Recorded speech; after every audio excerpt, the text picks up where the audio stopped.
صحیح ابو داؤد کی روایت ہے، ایک صحابی اللہ کے نبی جناب محمد رسول اللہ صلی اللہ علیہ وسلم کے پاس آتے ہیں، دیہاتی صحابی ہے بیچارے، عربی زبان ہے ان کی، عرب میں ہے تو عربی ہی زبان ہو۔ اللہ کے نبی سے کہتے ہیں اللہ کے نبی، لوگ مسجدوں میں جب قرآن پڑھتے، صحیح ابو داؤد کی روایت حدیث نمبر 832 ہے، اللہ کے نبی لوگ جب قرآن پڑھتے رہتے ہیں میرے دل میں بڑا عجیب محسوس ہوتا ہے، یہ لوگ ثواب زیادہ کما لیتے ہیں اور ہم کو قرآن پڑھنے نہیں آتا، ہم کو قرآن نہیں پڑھنے آتا ہے، کوئی ایسی چیز ہم کو بتا دیجئے کہ ہم کو قرآن پڑھنے جیسا ثواب ہو جائے۔ کتنی بڑی بات، کتنی بڑی بات ہے۔ عام طور سے پورے بہار نہیں پورے ہندوستان کا معاملہ میں کہا رہا ہوں، ہم کو ہمارا اپنا خود تشخص معلوم تھی، جمعہ کے دن کی اہمیت کوئی صاحب ایسے ہوں گے جو نہیں بتاتے ہوں گے، آذان سے پہلے آنے کی بات کون نہیں بتاتے ہوں گے، ذرا بتائیے۔ سب مسجدیں بتاتے ہیں، سب لوگ جانتے ہیں، لیکن وہی معاملہ میرے گاؤں میں بھی ہے، وہی معاملہ باجید پور میں بھی، کوئی فرق نہیں۔ ہاں کچھ معاملات بے فرق مجھے لگا جنگی مسجد کے اندر پٹنہ کے اور علاقوں میں جہاں اذان سے پہلے لوگ پہنچتے ہیں، سوائے جنگی مسجد میں نے جو دیکھا ہے واقعی میں نے پوچھا کہ کسی خطیب کے آنے کی وجہ سے ایسا ہوتا ہے کہ نہیں، یہاں اصل میں محنت کیا گیا ہے، بتایا گیا ہے کہ نماز سے پہلے آنے کا جو ثواب ہے وہ نماز اذان کے بعد آنے کا ثواب ہوتا نہیں ہے، اسی لیے اذان سے پہلے آنے کی کوشش کی۔ وہ سبھی بیان فرماتے اللہ کے نبی، ہم جب مسجد میں آتے ہیں، ارے آپ مسجد میں پہلے آ جائیں گے تو کیا ہو جائے گا، آپ کا بہت سارا مال لوٹا جا رہا ہے، کیا لوٹ جائے گا، یا آپ کے گھر بار کو کوئی چوری کر رہا ہے کہ لے کے بھاگ جائے گا، آپ کو مسجد آنا ہی ہے، کچھ پہلے ہی آ گئے جمعہ کو تو کیا ہو جائے گا، ہمارے کیا فرق پڑ جائے گا۔ اگر ہم پہلے آتے ہیں تو اس کا بڑا فائدہ ہوتا ہے، ایک تو سب سے پہلی بات اس زمرے میں آ جاتے ہیں آپ جس کا ثواب اللہ کے نبی صلی اللہ علیہ وسلم نے بتایا ہے، پھر فرشتوں کی ڈائری میں آپ آ جاتے ہیں کہ آنے والا انسان جو آیا ہے اس کا نام کیا ہے لکھا جاتا ہے۔ ہاں اور کہیں موقع مل گیا تو ذکر و اذکار بھی آپ کر لیتے ہیں، کہیں قرآن بھی پڑھ لیتے ہیں، کہیں نوافل کا بھی اہتمام کر دیتے ہیں، کوئی ہفتہ میں انسان کو کرنے کا موقع نہیں ملتا، اور ہفتہ کے دن میں اگر جمعہ کے دن اس چیز کا اہتمام بھی کرنا چاہیے وہ کرنا نہیں چاہتا ہے۔ وہ صحابی آتے ہیں کہتے ہیں اللہ کے نبی صلی اللہ علیہ وسلم مجھے قرآن پڑھنا نہیں آتا ہے، کوئی ایسی چیز بتا دیجئے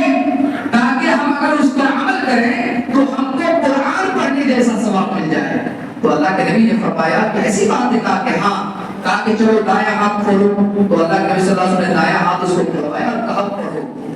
پڑھو سبحان اللہ الحمدللہ ولا الہ الا اللہ واللہ اکبر ولا حول ولا قوت الا باللہ۔ کہا کہ اللہ کے نبی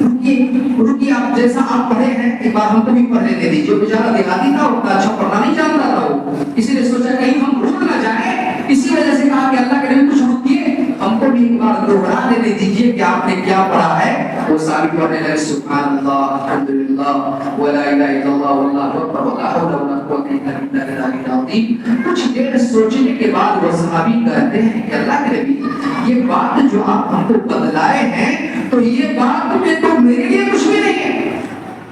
ارے اس میں جتنی ساری چیزیں آپ نے مجھے بتایا ہے تو یہ ساری چیز تو اللہ کے لیے، جیسے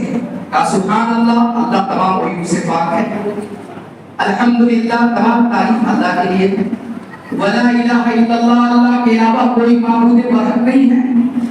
واللہ اکبر اور اللہ سب چیزوں سے بڑا ہے، اس کی ذات اس کی کبریائی بڑی ہے، ولا حول ولا قوت الا باللہ اور نہیں ہے طاقت و قوت مگر صرف اللہ تبارک و تعالی۔ اس میں ہمارے لیے کہاں کچھ ہے، اس میں تو ساری چیزیں آپ نے اللہ کے لیے بیان فرما دی۔ کیسی بات ہے، چلو اس ہاتھ کو کھولو، صحابی اس ہاتھ کو کھولتے اور کھولنے کے بعد پڑھتے اللہ کے نبی نے فرمایا پڑھو اللہم اغفر لی وارحمنی واہدنی وعافنی وارزقنی۔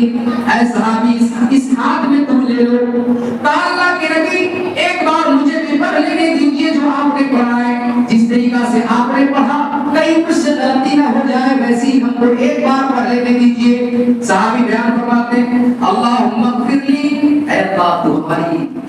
گناہ ہماری غلطیوں کو معاف فرما، ہماری بخشش فرما۔ اور اگر بندہ اللہ سے اپنی غلطیوں کی معافی مانگے تو کیا اللہ معاف نہیں کرے؟ رمضان بھر کے ہی لیے لوگ معافی مانگتے ہیں. اللہ کو رمضان میں پہچانتا ہے رمضان کے بعد کیا ہے. ارے اللہ کو معافی کو اتنا پسند کرتا ہے، اتنا پسند کرتا ہے کہ اگر انسان اگر مارے خوشی میں اللہ تبارک و تعالیٰ کو اپنا بندہ کہہ دے اور اپنے آپ کو رب بن جائے، حالانکہ یہ چیز غلط ہے. اس خوشی سے بھی زیادہ اللہ کو اس چیز سے خوشی ہوتی ہے کہ جب بندہ گناہ کر کے اللہ کے سامنے معافی مانگ لیتا ہے. اللہ کے نبی نے فرمایا کرو اللہم اغفر لی ورحمنی، اے اللہ تو میری غلطی کو معاف کر دے، ورحمنی تو ہماری پر رحم فرما. اور اللہ اگر رحم نہ کرے تو کون ہے رحم کرنے والا؟ وہدینی، اور اے اللہ تو ہم کو سیدھے راستے کی طرف ہدایت دے دے، سیدھے راستے کی رہنمائی فرما. وعافینی، اور اے اللہ ہم کو دنیا کی تمام مصائب سے، تمام بیماریوں سے آسانی پیدا فرما، عافیت دے دے. اللہم اغفر لی ورحمنی وہدینی وعافینی وارزقنی، اور اے اللہ تو ہم کو روزی بھی عطا فرما. یہ 5 چیز بندہ یہ دعا کب پڑھی جاتی ہے؟ ایسے تو کسی سے بھی آدمی جمعہ کے دن بھی اگر پوچھنا چاہے تو پوچھ سکتا ہے. ایک خطیب اس کی جانکاری ہونی چاہیے کہ